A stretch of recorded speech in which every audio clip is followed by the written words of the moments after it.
Bien, pues tenemos hoy en esta sesión del Seminario Escrituras Virreinales al profesor Raúl Marrero Fente, que viene de la Universidad de Minnesota expresamente para dar esta sesión del Seminario Escrituras Virreinales. Ayer lo tuvimos en la Biblioteca Nacional de España, en donde hubo un diálogo muy interesante, que por cierto quedó grabado, así que también pueden consultarlo si les interesa, de una charla también sobre la Florida del Inca, con Esperanza López Parada, con quien llevamos el tema del seminario. Y hoy vamos a seguir hablando de la Florida del Inca. El profesor Marrero Fente tiene varios estudios sobre la Florida, así que pues estamos encantados de seguir con ese diálogo sobre la obra, una de las obras menos estudiadas del Inca. Entonces, el profesor Marrero Fente, como decía, es catedrático de Literaturas Hispánicas en la Universidad de Minnesota. Anteriormente también fue profesor en la Universidad de Columbia, en Nueva York, y es miembro asociado del Grupo de Investigación de Siglo de Oro de la Universidad de Navarra, conocido como GRISO, y así como del Centro de Estudios de América Colonial de la Universidad Autónoma de Barcelona. Tiene muchos estudios, abundantes estudios sobre literatura colonial. Entre ellos destaca la poesía épica hispanoamericana del siglo XVI, que va a aparecer próximamente. El tema de la poesía épica, como vimos también en la charla de ayer, es un tema que le interesa mucho al profesor Marrero, a nosotras también, y está muy presente en la Florida del Inca, como ayer explicó. También tiene otras obras sobre épica, por ejemplo, Épica, Imperio y Comunidad en el Nuevo Mundo, Espejo de Paciencia de Silvestre de Balboa, y por cierto tiene también la edición crítica del Espejo de Paciencia de Silvestre de Balboa en Cátedra, apareció en el año 2010. Y destacan otras muchas obras de las que también, aparte de autor, es editor, como por ejemplo el libro Perspectivas Transatlánticas, Estudios Coloniales Hispanoamericanos, o Poéticas de la Restitución, Literatura y Cultura en Hispanoamérica Colonial, etc. Actualmente, además, es presidente de la sección de estudios coloniales de la Asociación de Estudios Latinoamericanos, más conocido como LASA, la asociación en Estados Unidos. Y hoy nos va a hablar, como decía, va a seguir hablando de la Florida del Inca con una charla titulada El fantasma de Vitacucho en la Florida del Inca, espectralidades coloniales del Imperio Español en Norteamérica. Y muchísimas gracias por estar aquí, Raúl. Muchas gracias. Buenas tardes. En primer lugar, agradecer tanto a las organizadoras de la exposición, la profesora Esperanza López Parada, a Marta, y a las autoridades aquí de Casa de las Américas por la invitación. Sumamente contento. Gratos recuerdos de la Casa de América desde el año 98, un famoso congreso de hispanistas que se celebró aquí, y es un lugar de mucho cariño. También, un poco menos serio, es un lugar de fantasmas, también me han comentado, y nada más apropiado que hablar de fantasmas en la casa donde hay fantasmas. Para los que no estaban presentes ayer, voy a hacer un breve resumen, voy a repetir algunos datos básicos, ¿no?, sobre la obra que vamos a comentar hoy, a manera de resumen para ubicar las ediciones, etcétera, sobre todo si hay estudiantes, espero que haya algunos aquí esta tarde, pues un poco para ayudar a entender el contexto tanto editorial como de producción crítica sobre la Florida del Inca, que es el texto fundamental que vamos a comentar esta tarde. En primer lugar, poco para contrastar, ¿no?, comparar las dos presentaciones, la de ayer y la de hoy. Ayer la charla estuvo centrada más en un análisis textual, un análisis más de orden filológico, tratando de ver fuentes, alusiones eruditas, contexto cultural de la obra, etc. Y hoy voy a hacer otro tipo de análisis, que va a ser un análisis menos textual, va a ser un análisis mucho más ontológico del texto, ¿no? Sí. Vamos a comenzar. Como todos sabemos, en el año 1605 es un año paradigmático, porque es el año en que aparece la Florida del Inca, aparece la Pícara Justina, y también aparece, como todos saben, la primera parte de Don Quijote de la Mancha. En ese mismo año sale publicada una famosa imprenta en la ciudad de Lisboa, la imprenta de Pedro Crasvet, la edición príncipe de la historia del adelantado Hernando Besoto, gobernador y capitán general del reino de la Florida, y de otros heroicos caballeros españoles e indios, escrita por el Inca Garcilaso de la Vega, capitán de su majestad, natural de la gran ciudad del Cusco, cabeza de los reinos y provincias del Perú, conocida por el título abreviado de La Florida Belinca, que es el cual voy a utilizar esta tarde. La obra cuenta con numerosas ediciones y también cuenta con numerosas traducciones muy temprano. De las ediciones en castellano voy a mencionar las que considero que son las más sobresalientes y que tienen un impacto extraordinario en la producción crítica que se hizo posteriormente. En primer lugar, la edición de 1617, aparecida aquí en Madrid y editada por Luis Sánchez. En segundo lugar, la edición de 1723, una edición extraordinariamente importante porque es la que tiene el famoso anexo de Barcia, que incluye la lista de todos los españoles fallecidos en la Florida desde el año de redacción original de Garcilaso, 1605, hasta 1722. Entonces, el texto el anexo de Barcia, prolonga un poco esta idea de los muertos en el texto de la Florida, que es algo de lo cual voy a hablar hoy. Y hay ediciones, por supuesto, en el siglo XIX, menos importantes, hasta llegar al siglo XX, en el cual aparece en el año 1956, publicado por el Fondo de Cultura Económica, una edición ideal. Es una edición ideal porque tiene grandes filólogos y grandes historiadores, entre ellos a los que posiblemente fueron los dos grandes maestros peruanos de la crítica garcilasista, a don Aurelio Miró Quesada y a don José Durán, ambos fallecidos. Junto a Emma Susana Esperati hicieron una obra maravillosa y posteriormente, ya a mediados del siglo XX, mucho más tarde, hacia el año 1982, aquí en Madrid se publicó una excelente edición de Sylvia Lynn Hilton, que también hizo otra edición para aquella colección famosísima de Historia 16, que era muy popular. Y la edición que fue la cual me llevó a mí a esta obra, la edición preparada para Alianza por Carmen de Mora en el año 1988, que es una edición muy fácil de manejar y que para la persona que se quiera acercar por primera vez al texto es ideal. Después del año 88 hay un largo lapsus en el cual no se publica ninguna nueva edición sobre la Florida Belinca y hay que esperar entonces al siglo XXI, nuestro siglo, el presente momento, en el cual hasta el momento, en estos primeros 15 años del siglo XXI, han salido 3 ediciones. La del año 2003, publicada por Espasa Calpe y editada por una famosa garcilasista, Mercedes López Baral. La del año 2009, publicada en Lima por la Universidad Inca Garcilaso de la Vega y editada por un gran especialista en la obra de Garcilaso, que es Ricardo González Vigil, y también con la ayuda de Jorge Guamán. Y por último, recién el año pasado, una obra que se debe al trabajo, salió póstuma desgraciadamente, que se debe a la investigación durante muchos años de otro gran historiador peruano, Miguel Maticorena, que hizo una buena parte de su labor aquí en el Archivo de Indias durante muchísimos años. La edición del año 2015 fue publicada en Lima y bajo el sello editorial de la Universidad Ricardo Palma. Como ven, hay una larga trayectoria editorial. Sin embargo, no hay una gran cantidad de crítica sobre la obra de Garcilaso. Básicamente se concentra la labor crítica en 2 grandes volúmenes, uno editado por Raquel Chan Rodríguez, por el sello editorial de la Universidad Católica del Perú, y otro editado por Carmen de Mora, bajo el sello editorial de Iberoamericana Berwet en el año 2008, que es la más reciente compilación que conozco. Entonces, un poco para ubicarnos ahora en el proceso de redacción interna del libro, antes de pasar ya al análisis del texto. El proceso de redacción de este libro fue estudiado por José Durán hace muchos años, en un artículo insigne publicado en el año 1963, donde hablaba de varias etapas en el proceso de escritura de Garcilaso. La primera que él enmarca en el contexto del Concilio de Trento, es decir, los años 1562 a 1563, cuando Garcilaso se encuentra por primera vez con un personaje fabuloso, Gonzalo Silvestre, un antiguo soldado español, el cual le va a empezar a contar las historias, ¿no? A manera de relatos, cuentos, encuentro entre 2 antiguos soldados, y eso va a dar fermento a la imaginación de Garcilaso. Gonzalo se convierte, por lo tanto, en la fuente principal de Garcilaso por medio del testimonio oral.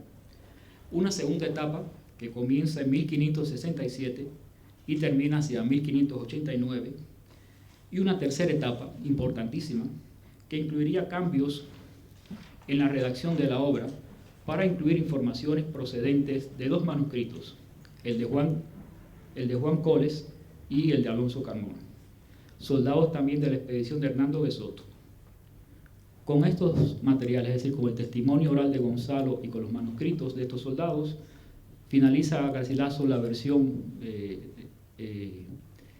de la Florida del Inca hacia el año 1592. Entonces hay un lapso aquí desde 1592 hasta 1605 en que aparece publicado el texto, por todos los procesos que había que realizar, incluido la copia, ¿no?, clara del texto, etc.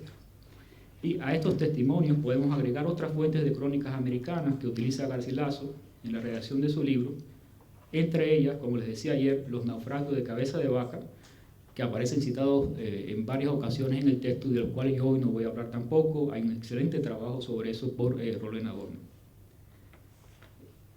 Y también se incluyen otras obras, entre ellas, por ejemplo, la Araucana de Alonso de Ercilla, entre las fuentes que inspiraron a Garcilaso, fueron lecturas importantes para Garcilaso, y las elegías de varones ilustres de Indias, con las cuales comparte en particular el hecho de que ambos textos son textos centrados en torno a la muerte, ¿okay?, a la muerte de los soldados en la guerra.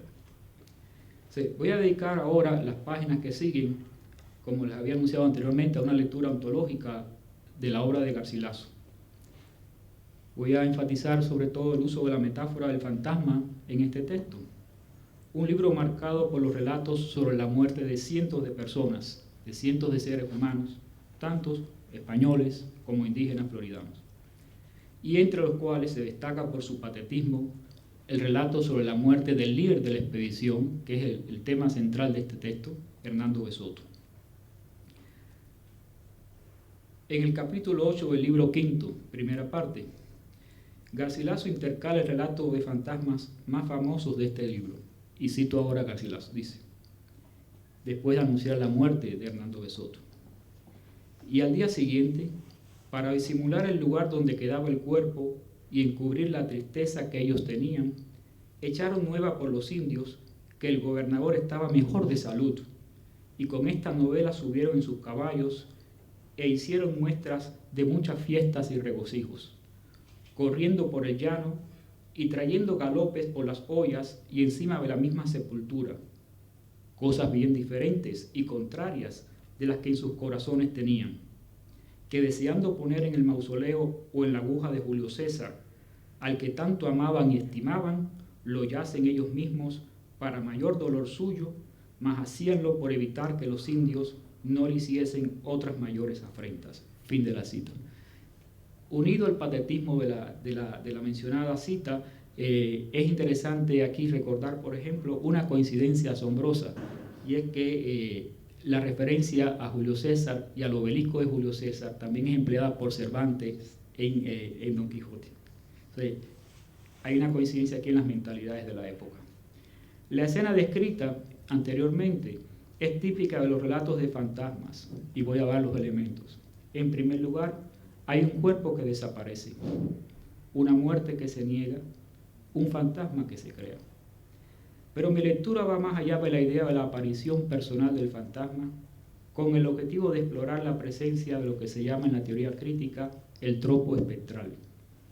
Semejante aproximación crítica se basa en la premisa de que la metáfora del fantasma ofrece una gran riqueza interpretativa, porque nos ayuda a entender ideas desplazadas, escondidas o reprimidas, tanto en los textos literarios como en la propia crítica literaria que analiza estos libros.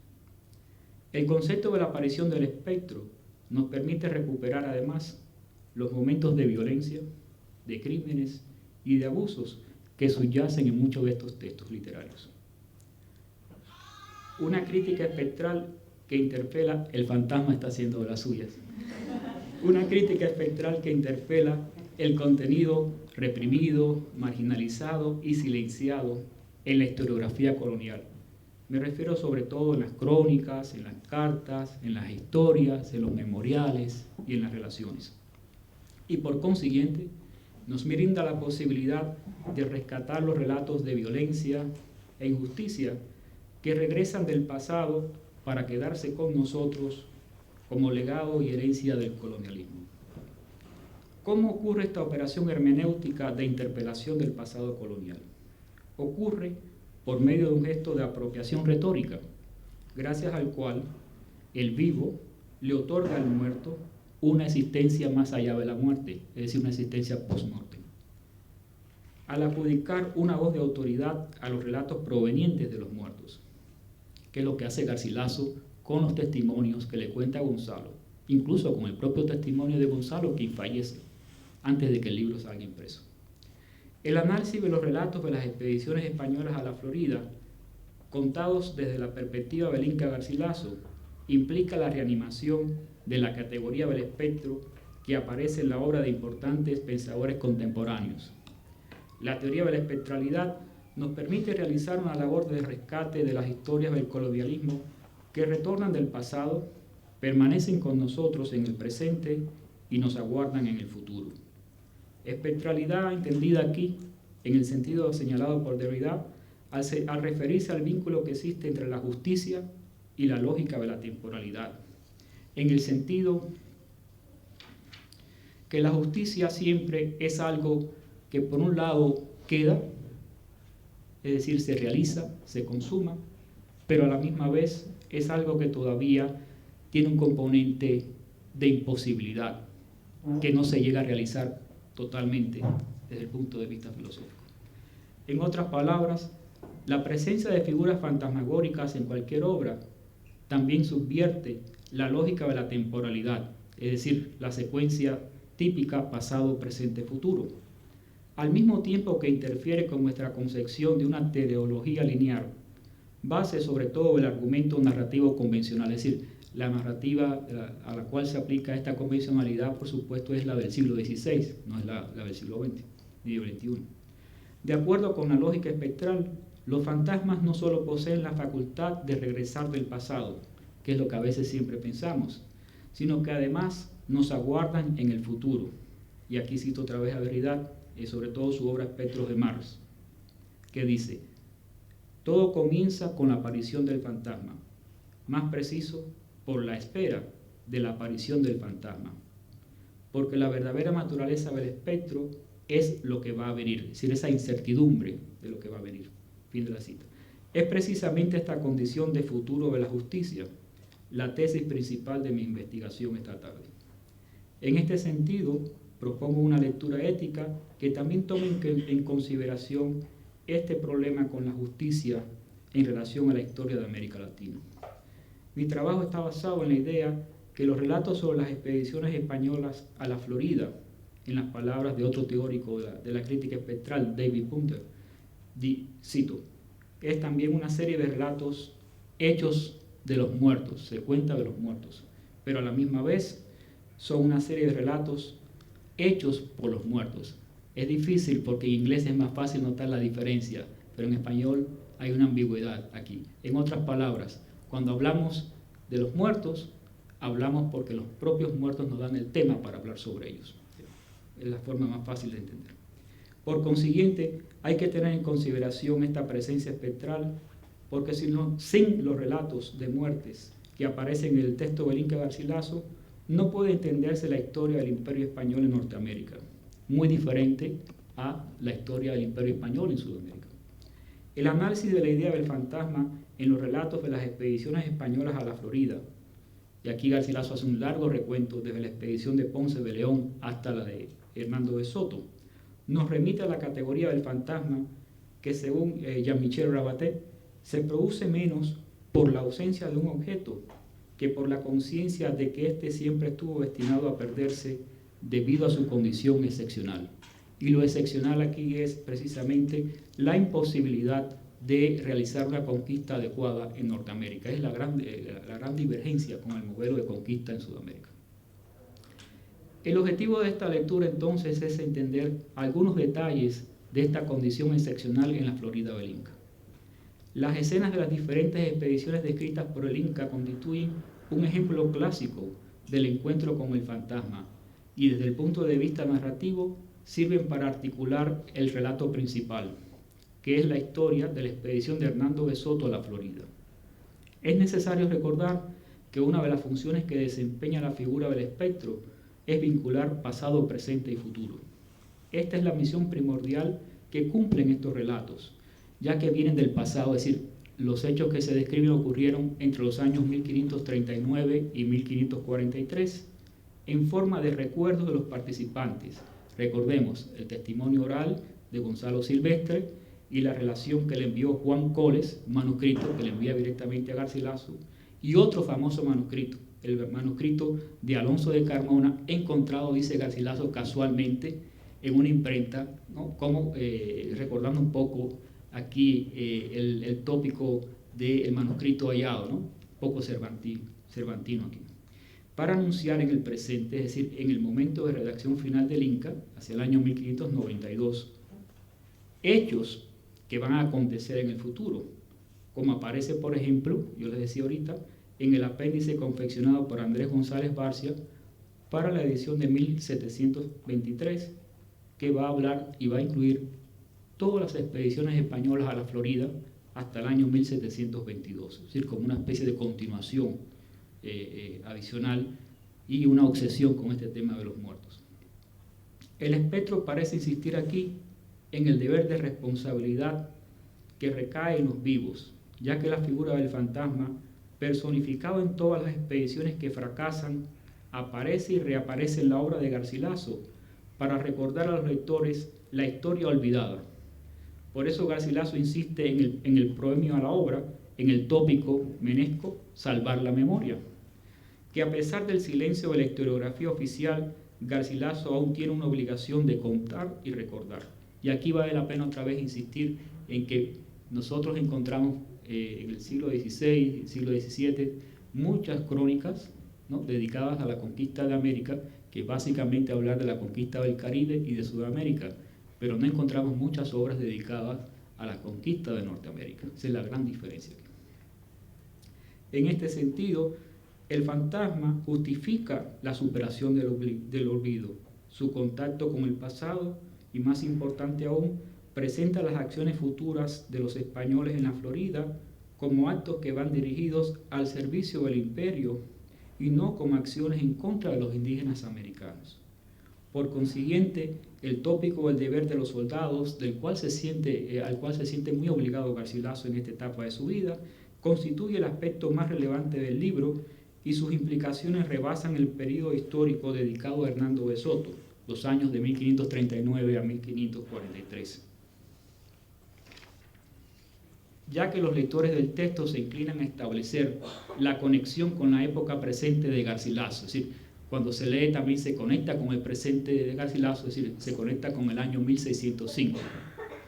Las consecuencias de semejante lectura son muy sugestivas, porque abogan por un modelo de poder y de gobernabilidad que confiera a los súbditos, es decir, a Gonzalo Silvestre, el antiguo soldado, a Alonso de Carmona y a Juan Coles, una mayor importancia que a los líderes de la expedición, es decir, a Hernando de Soto, a Moscoso, etc. Un paradigma de práctica política que se organiza en torno a la experiencia histórica de las expediciones españolas a Norteamérica y el cual contradice la visión triunfalista de otros relatos como los de Gonzalo Fernández de Oviedo o los de Francisco López de Gómora, y está más cercano, en este caso, al relato de Bernal Díaz del Castillo.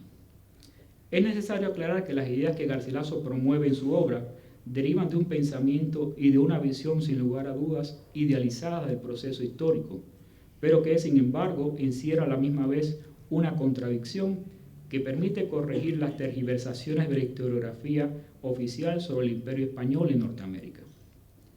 La Florida del Inca opera como un texto espectral porque no es una narración autoritativa, ya que no hay una voz autoral única que establezca de forma incuestionable la autenticidad del relato. Recordemos una vez más la insistencia de Garcilaso en su papel de mero transcriptor, en su papel secundario de redactor, especie de copista, y no de autor de la obra, papel que él reconoce para Gonzalo Silvestre, su testimonio oral principal. En cambio, tenemos voces múltiples en esta obra, que incluye en primer lugar voces narrativas, me estoy refiriendo, que incluye en primer lugar la voz con cuerpo de Gonzalo Silvestre y las voces sin cuerpo de Coles y Carmona, que carecen de una realidad material y por lo tanto estos dos personajes también tienen la condición espectral.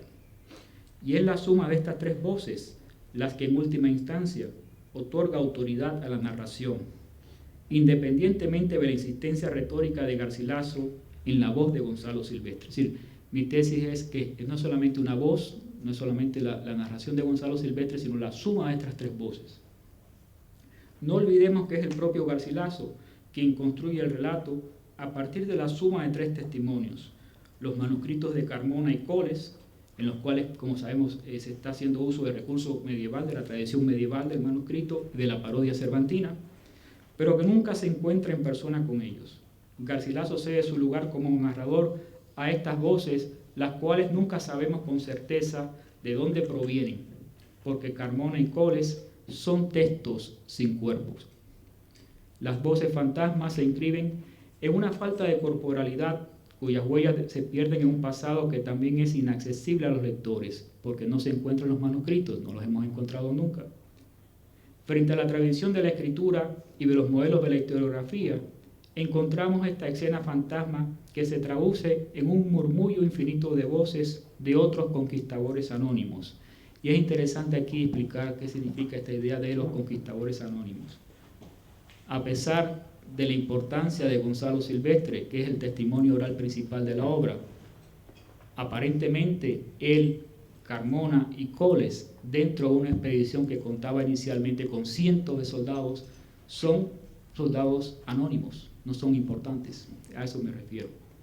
No existe un texto capaz de agotar o abarcar en su totalidad este legado de las pasadas generaciones, el cual evoca a Garcilaso a través de la figura del fantasma.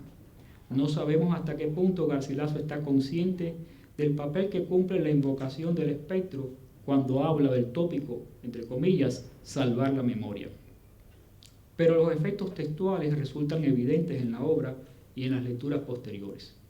Por otra parte, es necesario recordar que los fantasmas del pasado están además vinculados a la deuda que los vivos tienen con sus muertos y a la herencia de las generaciones anteriores, un acto tan fuerte como la obligación que nos une a las generaciones presentes y a las que vendrán.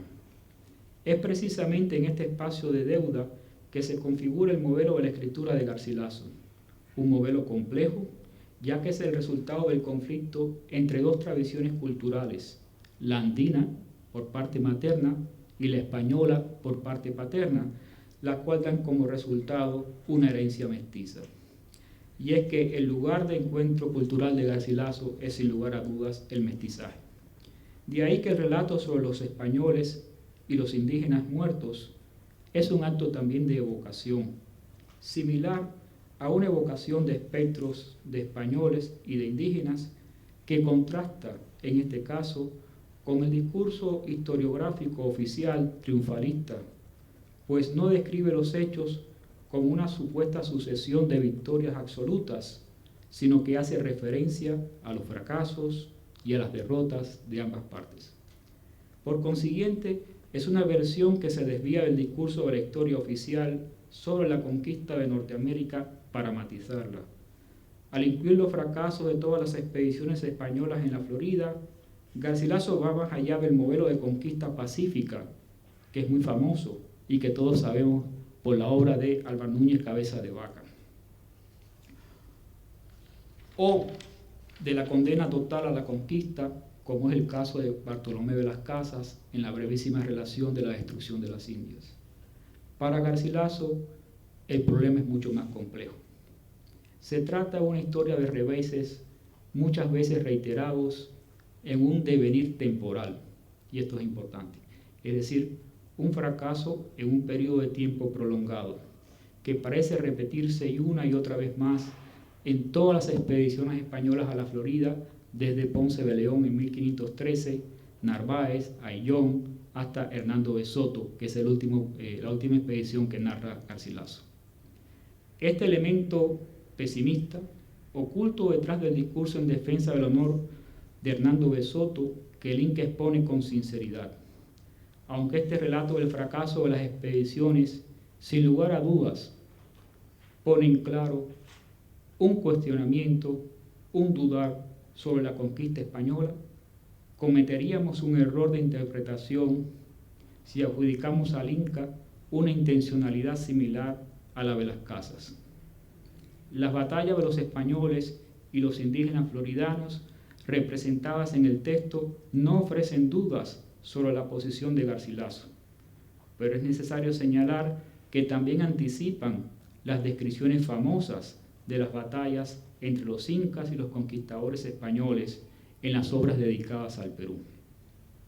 En la versión que nos brinda Garcilaso sobre los eventos de la Florida, introduce ciertas modificaciones que presentan una visión ennoblecida de los indígenas floridanos, unas imágenes que traen a la mente los famosos diálogos renacentistas de los indígenas caribeños en la historia de la invención de las Indias de Fernán Pérez de Oliva, escrita hacia 1528, pero texto que permaneció inédito hasta el siglo XX. Hecho que tampoco descarta que el propio Garcilaso conociera este manuscrito de la obra, pues tenía contacto, amistad y acceso directo al tío de Fernán Pérez de Oliva, el famoso historiador cordobés Ambrosio de Morales, quien preparó las obras completas de Pérez de Oliva.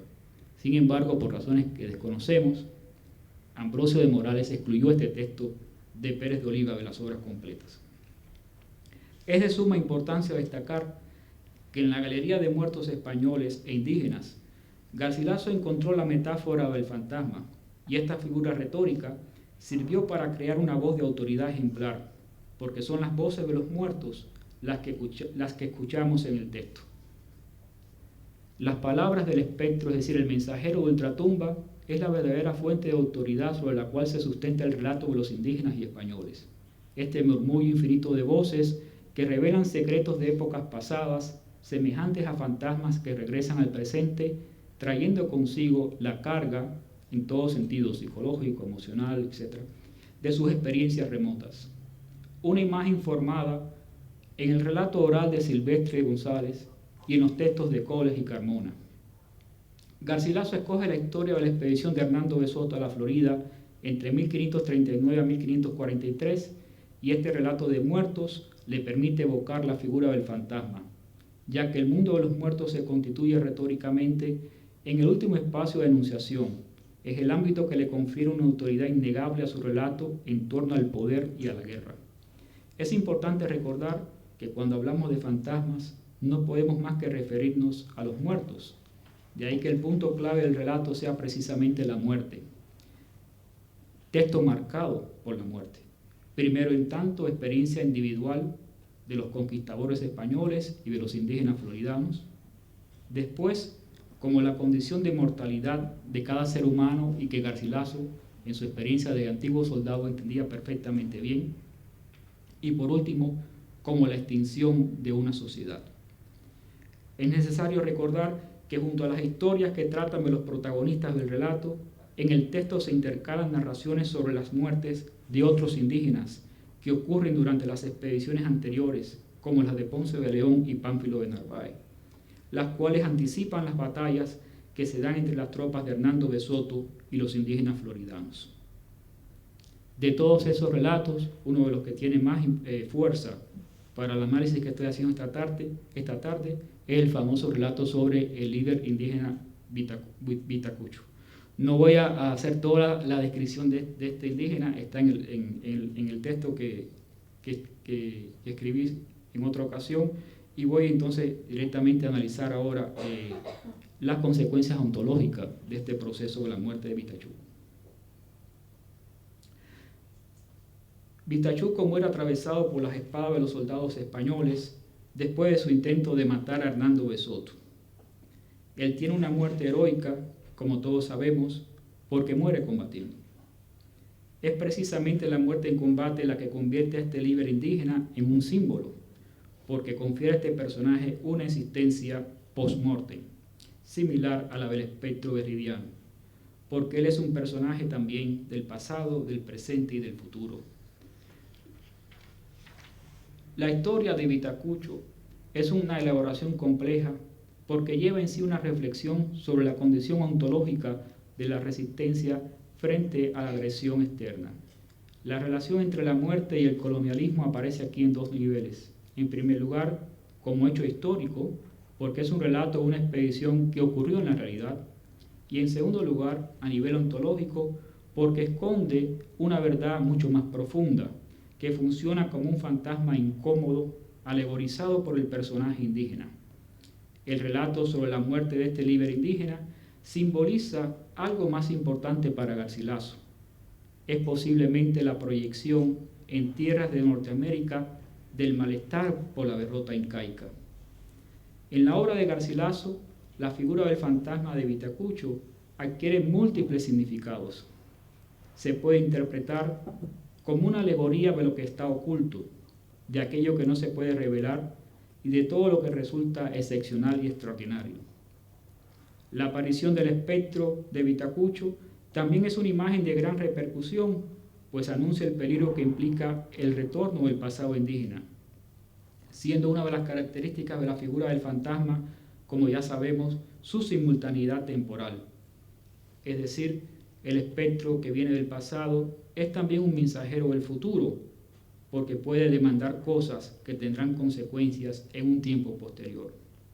De ahí que la figura del fantasma de Vitacucho sirve de alusión al concepto legal de posesión, base jurídica de la conquista. Y ahí está una de las razones más interesantes del análisis ontológico de este texto. Por eso el fantasma de Vitacucho también representa una alegoría del miedo a futuras reclamaciones de los indígenas desde el punto de vista legal. Y más importante aún, es una manifestación del temor futuro de los descendientes de los conquistadores ante la posibilidad de que sus aspiraciones a heredar y poseer bienes y tierras sean declaradas ilegales. La alegoría del fantasma de Vitacucho remite al hecho de que al ejercer la posesión y el dominio, aunque solo en este caso temporalmente, sobre los territorios de Norteamérica, los conquistadores y sus descendientes también han sido poseídos por los espíritus de los muertos del lugar usurpado. El espectro anticipa sin lugar a dudas el peligro que enfrentan todos los conquistadores ante las reclamaciones de los indígenas por las desposesiones de sus tierras. Y aquí esto vale para cualquier tipo de colonialismo, español, inglés, francés, etc. Porque todas las en el caso de los Estados Unidos, porque todas las reclamaciones de tierras y derechos se fundamentan en los antepasados difuntos como recurso último de legitimación y recurso de mayor eficacia. La prueba en última instancia, desde el punto de vista legal, de probar una propiedad, el derecho a una propiedad, descansa siempre en los antepasados. Y en el caso de las propiedades indígenas, de los territorios indígenas, es algo muy problemático. Porque todas las reclamaciones de tierras y derechos se fundamentan en los antepasados difuntos como último recurso de legitimación de mayor eficacia. En muchas ocasiones, la figura espectral está vinculada a una disputa en torno a una propiedad. Y aquí vale la pena recordar, por ejemplo, trabajos de teóricos del derecho como Peter Bruce y Andrew Stott. O como señala Parkin Baunelas, otro teórico del derecho, el fantasma actúa con frecuencia como un agente que protege o reclama una propiedad que se encuentra bajo la amenaza de ser usurpada. Y en ese sentido, el fantasma de Vitacucho en la Florida Belinca anuncia en el relato de la expedición de Hernando de Soto el futuro imposible del Imperio Español en Norteamérica. Muchas gracias.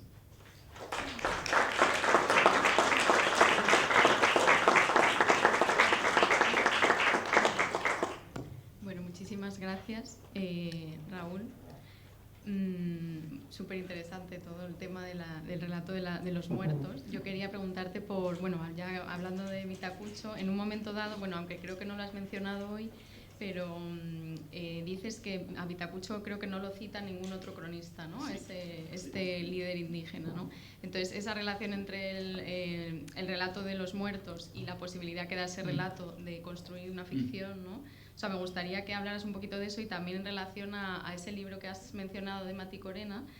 Mati Corena, la edición que mencionaba Raúl del año pasado es una edición del manuscrito, de un manuscrito previo a la versión que se publicó de la Florida, ¿no? Entonces, lo que defiende Mati Corena es que la versión previa al manuscrito pues, ronda alrededor de 100 páginas, mientras que la versión que se publicó luego, 1605, pues proporcionalmente puede tener 500, ¿no? Entonces, Mati Corena siempre ha defendido la idea de que hay una gran parte de la Florida que es ficcional, ¿no?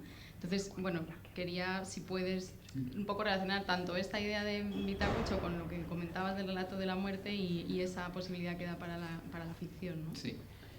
Bueno, claro, no. Se refiere, Marta, al trabajo que aparece en la página, ¿no?, del Seminario Virreinal, el trabajo que escribí sobre Vitacucho, pero que no se relaciona con esta presentación, pero es otro tema, entonces no quería repetir lo mismo, por supuesto. La idea es muy simple, es decir, el único caso, es decir, este personaje Vitacucho no aparece en ninguna de las otras, crónicas. Es Garcilaso el único que le da el nombre, puesto que los demás cronistas usan ese nombre, esa palabra, perdón, para referirse a un lugar, un territorio. Garcilaso es el único que crea el nombre, le da el nombre a este indígena, y lo hace quizás para darle mayor importancia al personaje. Si al darle un nombre, por supuesto, el personaje se individualiza y cobra más importancia desde el punto de vista narrativo, pero también esto es un acto indudablemente de creación y se asemeja mucho, ¿no?, a toda esta cuestión de la espectralidad que venía comentando. La otra idea, la segunda parte de la pregunta, es decir, el personaje de Vitacucho es problemático porque no tenemos constancia de que existió en otras crónicas, ¿no? Esa es la razón principal aquí de la pregunta.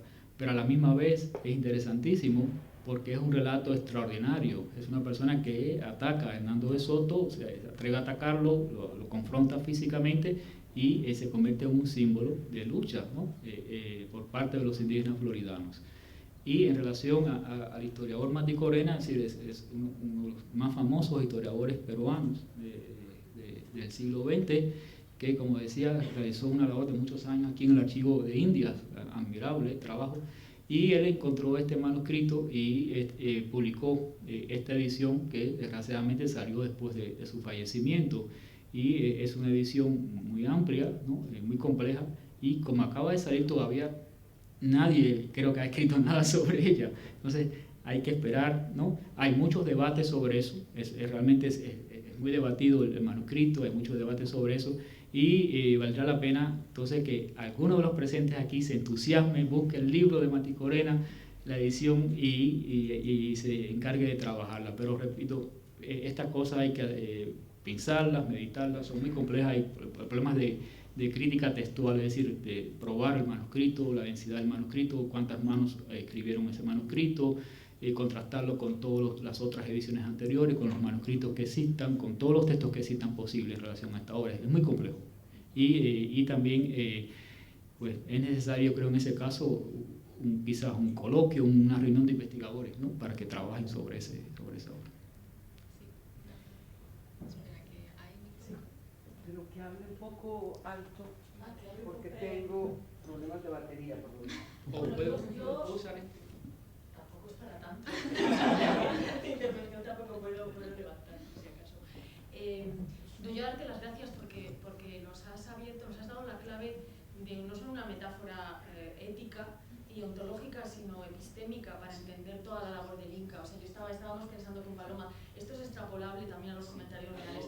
Los comentarios reales están llenos de fantasmas también. El mismo decía Paloma, Blas Valera. Es otro fantasma que puebla los papeles rotos de Blas Valera. Y estábamos viendo también el otro fantasma importante, el Inca Viracocha, ¿no?, que también legitima con ese fantasma que se presenta y legitima la genealogía del Inca, y esa despedida final también que el Inca hace con la momia del propio Inca Viracocha, ¿no?, antes de irse de Cuzco.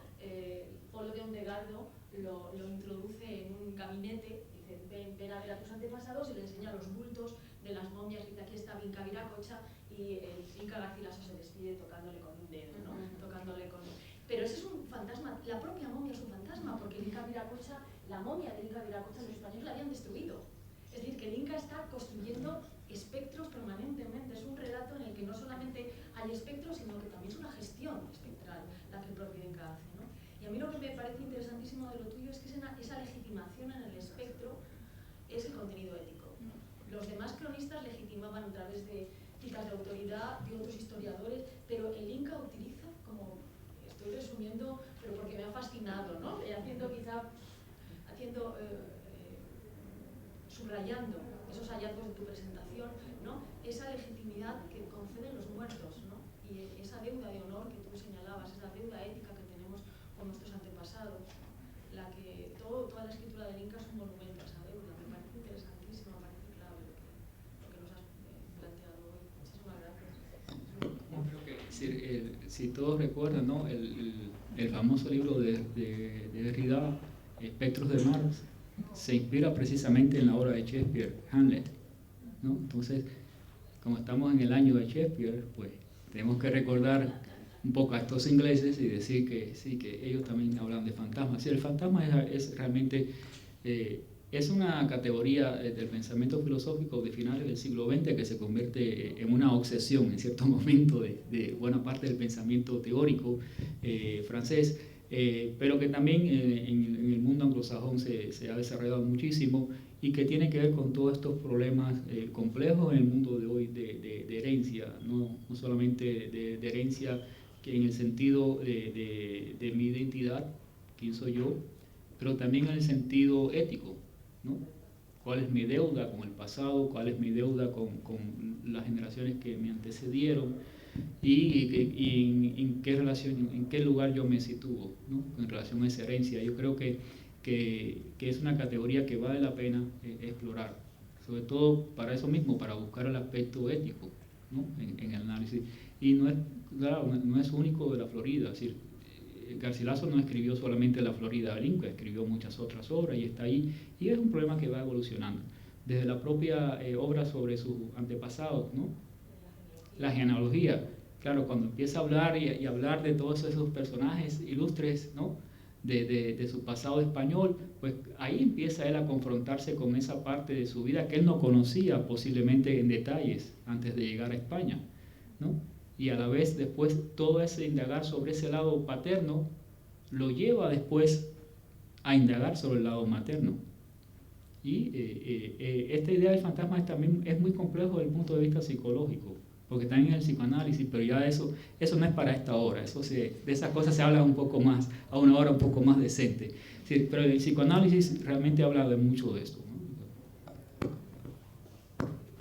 No sé si alguien quiere hacer alguna pregunta, aprovechando. Sí. Una duda, entonces, siguiendo un poco la interpretación que tienes, la tesis que sigues, los lectores, en este caso, los lectores ideales para el Inca serían los ingleses, por así decirlo, ¿no? O sea, es lo que hablas, la moralidad y demás, o sea... Por ser Norteamérica. Ajá. Es una buena pregunta. Y creo que ayer hablamos un poquito de eso, y es que son dos historias muy diferentes. Es decir, cuando nosotros depende, claro, siempre desde la perspectiva de la cual se hace el análisis, ¿no? Si yo estoy trabajando y escribiendo aquí en España, es una perspectiva. Si yo estoy trabajando y escribiendo desde Latinoamérica, me da otra perspectiva también en mi análisis. Y si yo estoy escribiendo desde los Estados Unidos, también me da otra perspectiva. Ahora, son dos historias, dos grandes relatos completamente diferentes. El relato sobre la conquista de América se sobreentiende siempre que es el relato sobre la conquista victoriosa de los españoles de Sudamérica y el Caribe. Pero no se entiende nunca que es el relato sobre la conquista de los españoles de Norteamérica, porque la conquista de los territorios de Norteamérica fue precaria. Entonces, otra vez, tenemos aquí el propio hecho histórico limita mucho el análisis. Yo lo decía ayer, el hecho de que se enfatiza más la obra del Inca dedicada al Perú, porque se convierte en el símbolo de la identidad, un símbolo importante de la identidad nacional del Perú, por razones obvias, y un símbolo importante de la literatura peruana. Ahora, la pregunta tuya es interesantísima, es decir, ¿quiénes son los lectores ideales de la Florida del Inca? Es muy compleja la pregunta. parece simple, es muy compleja. Es decir, implica qué tipo de lector, implica los límites de ese lector, sus límites en el sentido ético, sus intereses de lectura, ¿no? La pregunta, por ejemplo, implica si la población hoy en día que vive en los Estados Unidos le interesa la obra de la Florida. Indudablemente que le interesa la obra de la Florida. Y nosotros aquí debemos de recordar que la mayor parte de los análisis sobre la Florida Belinca, tratando de entender todo el territorio sobre el cual ocurrieron los hechos y tratar de hacer un rescate desde el punto de vista antropológico, arqueológico, etnográfico, proviene precisamente de los norteamericanos, de la Academia Norteamericana. Y por nuestra parte nos hemos concentrado más en el análisis filológico del texto, porque está escrito en castellano. Entonces, son dos formas de aproximarse al texto. Entonces, por eso lo del lector ideal, repito, es una pregunta difícil de responder. Creo que hay diferentes lectores y que no hay incompatibilidad. Lo que estamos buscando, lo ideal sería llegar al punto en que nuestra crítica, y es lo que se está haciendo o se trata de hacer en los últimos años, lo que se escribe desde la tradición cultural hispánica, en español, tanto en Latinoamérica como en España, también asimile ese elemento cultural, etnográfico, antropológico que se ha hecho en los Estados Unidos. Y hay muchos debates. Eso implica escuelas de interpretación, escuelas históricas de interpretación diferentes, modelos de interpretación diferentes. Implica también agendas políticas, vamos a decirlo claramente, implica diferentes justificaciones para los anglosajones, indudablemente. Implica diferentes interpretaciones para los latinoamericanos y para los españoles, ¿sí? Hay todos unos modelos de interpretación aquí que esconden agendas políticas, ¿okay? Entonces, y que aparentemente tienen que ver con el pasado, pero no es un pasado remoto. Si pensamos que la Florida es hoy en día uno de los estados de mayor población latina en los Estados Unidos, con una gran fuerza económica y política. Entonces, es algo, tu pregunta puede crear un problema diplomático a veces, entonces vamos a dejarla hasta allí, hasta ese punto. ¿Okay? Bueno, porque yo añadiendo un poco a eso, me hace pensar que en realidad, o sea, un lector ideal de hoy en día efectivamente es muy complicado, ¿no? Pero para el Inca, incluso en la Florida, y ayer lo mencionabas, hay una relación muy directa entre los indígenas de la Florida y los indígenas de los que luego hablarán los incas, ¿no?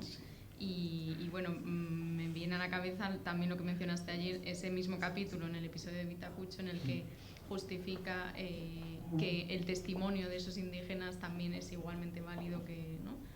Una técnica muy novedosa, ¿no? en el momento. Sí, yo creo que lo que hace, hay muchas cosas que le ayudan a Garcilaso a pensar, ¿no? cuando escribe este libro. Y otra vez, es un libro, Garcilaso escribe este libro también, lo termina de escribir ya cuando está empezando a escribir los comentarios reales. Entonces, los dos libros están muy cercanos en la mente de Garcilaso, están muy cercanos. Lo que está pensando un libro sobre otro, influye un libro sobre otro, indudablemente. El proceso de creación no está compartimentalizado, es decir, se mezclan y las ideas se vienen juntas. Garcilaso, yo creo que en este libro descubre, como muchas cosas que se descubren a veces por azar, que lo que él al principio y en buena parte del libro se refiere como los indios de Norteamérica o los indios de la Florida, en última instancia también eran los mismos indios del Perú. Entonces, es un proceso difícil, es un proceso, hay una gran sutileza aquí. A mí me fascina siempre la sutileza. Hay un gran matiz aquí, y es que cuando Garcilaso está escribiendo La Florida, está muy metido en el ambiente español, está muy metido en el mundo cultural, intelectual, vivencial español. Garcilaso estaba en su etapa andaluza y paradójicamente el escribir sobre la Florida es el momento en que lo acerca al mundo americano, porque anteriormente está escribiendo sobre la filosofía del león hebreo, está escribiendo sobre sus antepasados españoles, está en un proceso de inmersión total, ¿no? Cuando aprendemos un idioma, ¿no? Esos cursos que pagamos así de inmersión total, de 1, 2, 3 y no hay más nada que hacer todo el día, es lo mismo en esas primeras 2 obras. Pero cuando empieza a escribir La Florida del Inca, en el proceso de escribir sobre Norteamérica, se va redescubriendo ese otro lado que ha tenido que negociar, que ha tenido que aplazar, ¿no? El lado indígena. Y por eso ese buscar contactos, es decir, estos sitios son parecidos. Y también otro elemento que ahora me viene a la mente, imponen todo, normalmente empieza a imponer, desde el punto de vista del dominio del lenguaje, todo un vocabulario, ¿no? Que era un vocabulario proveniente de su realidad andina. Y va a decir, yo digo curaca, no cacique, y va a imponer sobre ya un modelo que estaba ya bastante aceptado, es decir, cacique era el nombre que se había ya impuesto como tradicional para hablar de los líderes indígenas del Caribe y por extensión podía aplicarse en Norteamérica, pero él va contra esa corriente muy seguro y utiliza todo ese lenguaje, va por el dominio de su lenguaje, de su experiencia incaica, y va a tratar de establecer correspondencia. Siempre el problema de las correspondencias es importante, es decir, la búsqueda de la armonía, la búsqueda de las correspondencias como parte del modelo filosófico, ¿no? Del Renacimiento. Pero también yo creo que es experiencia de vida, que va rememorando. Y entonces va despertando en su mente quizás ese recuerdo, ¿no? De su niñez, de su experiencia en el mundo indígena, que estaba allí dormido o había tenido que aplazarlo, ¿no? para integrarse a esa nueva realidad. Muy moderno, yo creo que es muy moderno. Cualquier persona que ha pasado por esa experiencia de tránsito, ¿no? De una cultura a otra, o de un país a otro, o de una lengua a otra, sabe que es un proceso de negociación. Y entonces él pasa por ese proceso. Humanamente, para mí es interesantísimo. No sé si alguien más quiere... Sí, profesor, quería preguntarle si es posible que Alonso de Escobedo, el autor de La Otra Florida, tuviera acceso al primer manuscrito del Inca. Trabajando sobre esta segunda Florida no me ha parecido encontrar, pero claro, después de estas 2 sesiones me voy cargado de sugerencias y ya incluso dudo de que a lo mejor Alonso de Escobedo pudiera tener acceso al primer manuscrito. ¿Sabe usted algo al respecto? ¿Puede orientarme? Gracias. Sí, no, otra pregunta que se agradece mucho, muy buena pregunta. Alonso de Escobedo es importantísimo, es un autor que durante un tiempo fue olvidado y en los últimos 10 años, quizá un poco antes, se ha vuelto, ¿no? a insistir sobre él, ¿no? Hay ediciones, ¿no? ediciones nuevas, pero sigue siendo un personaje enigmático, sigue siendo un personaje difícil, ¿no? Es de este tipo de personajes, para usar la metáfora de esta tarde, fantasma, ¿no? Que se nos escapa de las manos. Yo no, lo único que puedo decir con toda seguridad es una cosa, no sé, ¿sí? Con toda seguridad, y hay que tener mucho cuidado con estas cosas. No sé hasta qué punto, ¿sí? En lo que conozco no tengo ningún tipo de información sobre eso, entonces hasta allí es lo que puedo decir.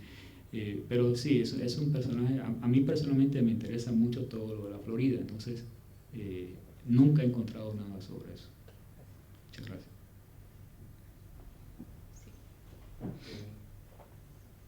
Profesor, es bastante valioso lo que usted hace más en su trabajo de investigación o de análisis literario, pero ¿no le parece que a veces se excede en cubrir la parte histórica y presentándonos a Garcilaso, al Inca Garcilaso, más un escritor que se basa en ficción y no sobre la parte histórica? Es decir, ese proceso de reencuentro que usted también lo ha tocado es único en ese siglo. El Inca Garcilaso no es el primer mestizo que viene de América a España, pero es el primer mestizo que procesa ese trabajo y da un avance que marca no solo al Perú, sino a toda América Latina. No hay otro escritor que haya tenido esa influencia y ese trabajo de haber sido multilingüe, bicultural y de haber estado con la mejor avanzada del Renacimiento. Ahora bien, lo que quería preguntarle es eso, ¿no le parece que también tenemos que valorar la parte histórica, que la moderna historia, la arqueología, la antropología ha ido confirmando muchas de las cosas que el Inca pudo en ese tiempo, no especular, sino investigar, porque él tuvo no solamente un reencuentro consigo mismo, sino se informó por sus parientes en el Perú y otros mestizos que él pudo. Además, que se integró y valoró toda la cultura española y europea, porque él aprendió italiano y hizo todo un trabajo realmente universal. Y en ese sentido está la importancia del Inca. Sí. Bueno, ayer hablaba un poco, ¿no?, de ciertas cosas que usted mencionaba. En primer lugar, para mí el Inca, yo decía que no existe en ningún otro país europeo, ni en los grandes países de los grandes imperios coloniales, ¿no?, del siglo XVI, como Inglaterra, Francia, Holanda, no existe, decía ayer, ¿no?, yo lo decía ayer, no existe una figura comparable, ¿no? Y en ese sentido el Inca ayuda a cuestionar este paradigma de la leyenda negra también. Tenemos que pensar muy bien, siglo XVI, una persona que llega de Sudamérica a España, que es mestizo y que es acogido y que es respetado y que se convierte en fuente de autoridad para los propios eruditos de la escuela andaluza, organizada alrededor del famoso historiador Ambrosio de Morales. Ahora, yo no estoy hablando hoy, por ejemplo, de los comentarios reales de la historia del Perú. Yo estoy hablando de la Florida del Inca. Y yo decía ahorita, a la pregunta que ella hacía, por ejemplo, si uno quiere leer todo el trasfondo histórico de lo que dice el Inca sobre la Florida y quiere buscar todos los análisis históricos, etnográficos y antropológicos, hay toda una gran producción escrita en inglés sobre estas cosas de un gran valor. Yo sé que es un gran debate desde los años, no sé, quizás desde los años 50 en el propio Perú, que comenzó un gran debate intelectual tratando de probar cuáles eran los límites de la veracidad del Inca, del discurso del Inca. Entonces, realmente ese no es mi objetivo. Mi objetivo no es ese. Yo no cuestiono aquí la veracidad del discurso histórico, al contrario. Yo lo que estoy tratando de utilizar el lenguaje de la crítica filosófica, ¿no?, política, jurídica, para tratar de acercar la lectura a la obra, sí, para abrir el texto a interpretaciones que no sean solamente estrictamente filológicas. Sí, me interesa más el trabajo de intertextualidad. Y es un gran debate que hay siempre en torno hasta cuáles son los límites de la veracidad, ¿no?, de la información del Inca. Yo creo que el consenso, el acuerdo que hay en la crítica que yo he leído, que proviene de antropólogos, arqueólogos, etcétera, que han hecho, incluso hay famosos libros que hacen una reconstrucción. Por ejemplo, para los norteamericanos, paradójicamente, esta historia es muy importante hoy en día. Y creo que es importante, como decía anteriormente, una de las razones que es importante es porque hay una población latina muy grande en los Estados Unidos. Entonces, brevemente, el análisis sobre la Florida del Inca, toda la discusión sobre la veracidad histórica de la Florida del Inca forma parte de un proceso de revisión dentro de los estudios de la historia de los Estados Unidos. Los propios norteamericanos, hasta hace muy poco tiempo, tenían un modelo de interpretación de la historia que uno tomaba un manual de historia de Estados Unidos y comenzaba con el Mayflower, es decir, el barquito que vino con los ingleses puritanos, ¿no?, en el siglo XVII, y borraba absolutamente toda la etapa anterior de presencia hispana en los Estados Unidos. Es un modelo que se instauró en los Estados Unidos a partir de los años 50 del siglo XX y que estuvo muy marcado por la presencia de una región, ¿no?, Nueva Inglaterra, muy anglosajona, muy anglofílica. Y precisamente la realidad del presente ha obligado a reescribir eso. Entonces, yo diría en los últimos 20 años hay un proceso de revisión histórica extraordinariamente productivo Y dentro de ese proceso, por ejemplo, hay libros dedicados a la ruta de Hernando de Soto, a la ruta de Pánfilo de Narváez, en los programas de estudios en las universidades, en los programas de estudios incluso en las escuelas elementales, que es lo más importante. En inglés ya se enseñan estos textos, lo cual era impensable hace 20 años. Y hay un proceso para ellos de redescubrir este lado. No quiere decir de que siempre los encuentros son productivos. No quiere decir, no pretendo venir aquí para dar una imagen idealizada de los Estados Unidos. Eso no es mi objetivo. Es un proceso de búsqueda sincera de esa identidad. Y dentro de la búsqueda de esa identidad también está algo que nosotros nunca esperábamos, que es la parte vinculada a su pregunta. Específicamente para la Florida del Inca. Yo no estoy hablando de los comentarios reales o de la historia del Perú porque escapa ya a mi ponencia hoy. Pero de la Florida del Inca sí hay trabajos que respaldan esa veracidad histórica. O sea, nadie cuestiona la veracidad. Se puede cuestionar, por ejemplo, que Garcilaso usó un nombre o que usó una imprecisión, pero todo tiene una justificación desde el punto de vista narrativo y desde el punto de vista argumental. Una cosa es tomar una licencia poética para cierta parte y otra cosa es decir una mentira histórica. Hay una gran diferencia en estas cosas. Entonces, no hay aquí ese debate está ya superado, por lo menos desde la perspectiva que yo vengo hace ya tiempo. Pero es una pregunta buena porque sé que es un debate muy antiguo. Todavía hay algunos que están buscando esto sí, esto no. Eso no. Bien, ¿alguien quiere preguntar algo más? Bueno, si os parece, termino con la última pregunta que estamos haciendo a todos los invitados al seminario. Y bueno, ya en el contexto de la exposición de la Biblioteca del Inca Garcilaso, que como ya saben, hemos comisariado junto con Paul Firmas en la Biblioteca Nacional de España. Pues bueno, la pregunta es ¿qué libro de esa Biblioteca del Inca sería el que tú elegirías, ¿no? ¿O cuál es tu preferido? Yo creo para mí la Florida del Inca.